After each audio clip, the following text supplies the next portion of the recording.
this is unfortunate. Ow. Ooh. Oh, and we sort of righted. Here we go. We're gonna warthog down through these trees.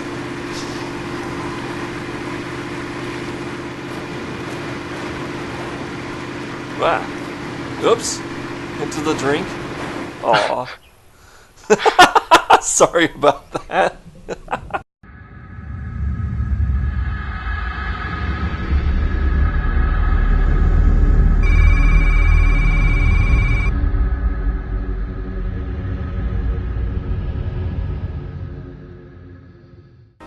Okay, hello, my name is Maple.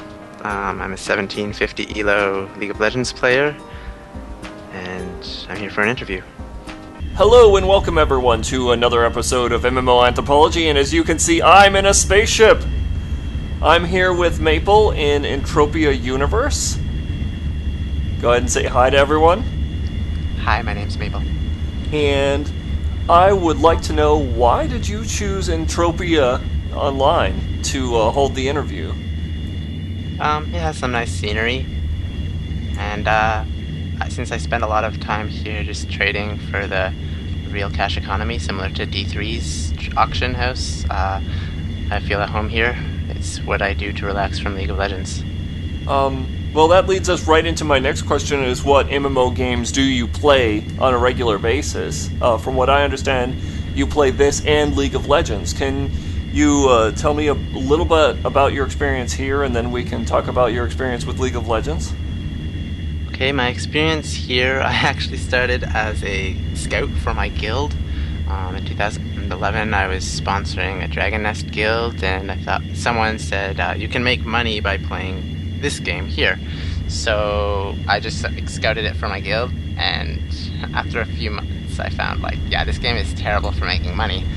But since I was friends with the guy who was teaching me how to play and stuff, I stuck with the game, and now I can make maybe $2 an hour. So it's better than what gold farmers would do. So I that's how I started out here.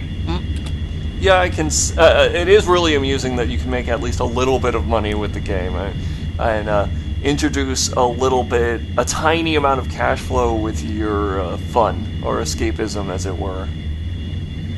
So, what do you do in League of Legends? Solo queue all day. For the past 2 years, I've probably been playing 4 solo queue games a day on Summoner's Rift, and I started out in 2009 during the beta when Nidalee was released, and I think I quit the game at least 3 times now. But after a while, you just learn the genre, and you find that you can pub stomp players who don't have as much experience or skill as you. So, as I played a little bit of League of Legends myself, so I'm wondering, who's your favorite hero? My favorite hero is Shaco, probably just because I spent the most time with him, and it's he has a amusing kit, just because it's hilarious when people focus your clone. You can make a clone of yourself, and when people try to kill that instead of you, it's pretty funny. And I like because he just has nice gap closers and escape mechanics. Any assassin character is fun to play. Oh, so he's an assassin. Yeah. So tell me, how has online gaming in general changed your personal experience? My experience of what? Your introduction to other people, for example, coming here because you thought you could make money and then discovering that you couldn't, but you stuck around anyway, is one example. Well, when I started League of Legends, I was very much a casual gamer, just playing for fun. And I was basically starting my first year of university. And partway through university, my mom died, and I was more interested in gaming than in studying.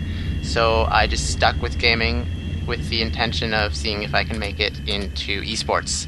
And League of Legends, from playing that, I think I've become a much less sincere person, because there's a lot of deception in the mind games that go on in esports. So I find in my everyday life that I try to be more of like just living up to other people's expectations, trying to seem like a friendly person, and like trying to just smooth my way through socializing in a way that will be most beneficial to me.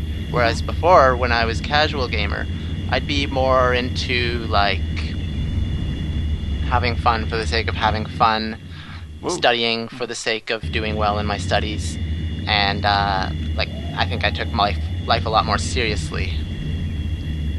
Well, this is a really pretty little area. It glitched out initially as we came in, but the daisy petal-like leaf trees. So, I know that you got into League of Legends and etc. because you wanted to get it into esports, and that actually leads into my next question, which is, how do you use online games differently than you do other entertainment, like the versus movies, books, etc.? I don't know. Like I think my personality has changed a lot since getting into esports, because you're playing with a different mentality. Like I used to play real-time strategies when I was 4 years old, but I was playing for fun, not to like win. Books. I used to be a bookworm. I read a lot of fantasy and sci-fi. Now I read a lot of manga, but like I just read it for the character development and the storyline. So I don't know. Like esports, you're playing to win, and it's not necessarily for enjoyment. The goal is to win, regardless. Right. At the beginning, I think you mentioned your score from League of Legends. I don't know what ELO was that. I don't know what that stands for, but could you describe that to the audience and why it's important? Okay, so my summoner name is Revive is OP. That's 3 words. It was a joke name I created in 2010, and the ELO is basically as soon as you hit the max level in the game, after playing maybe 300 games, you get a rating, an assigned rating, and that starts at 1200, much like the chess rating. And for chess players, I think the range of chess ratings is like from 500 to 2100.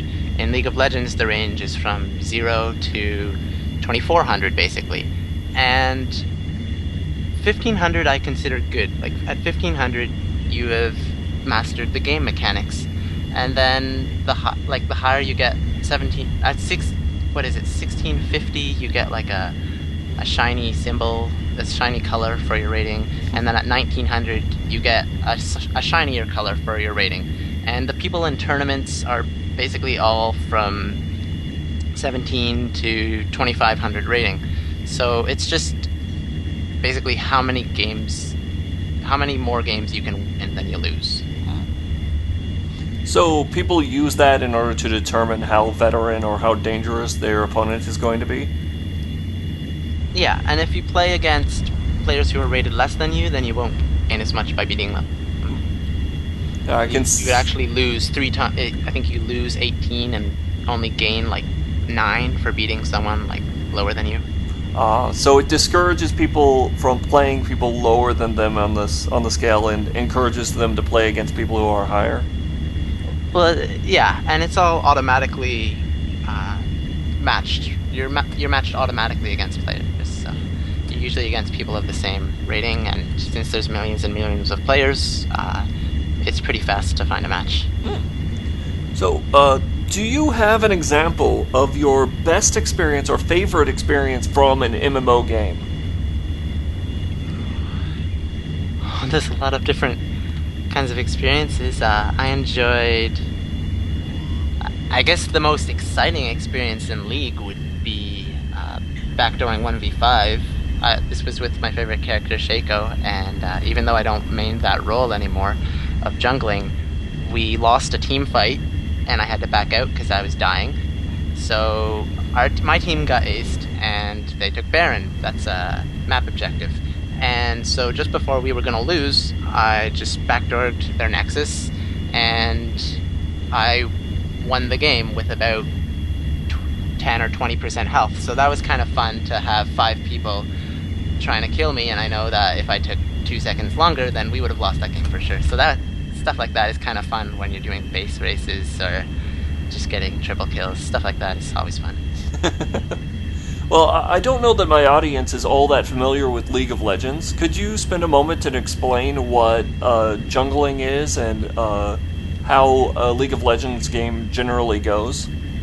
Okay, so according to the current meta, there's 5 different roles. One is jungling, that's killing monsters for experience points in the map, not outside of the lanes. A lane is where you have friendly towers and enemy towers and minions that attack these towers.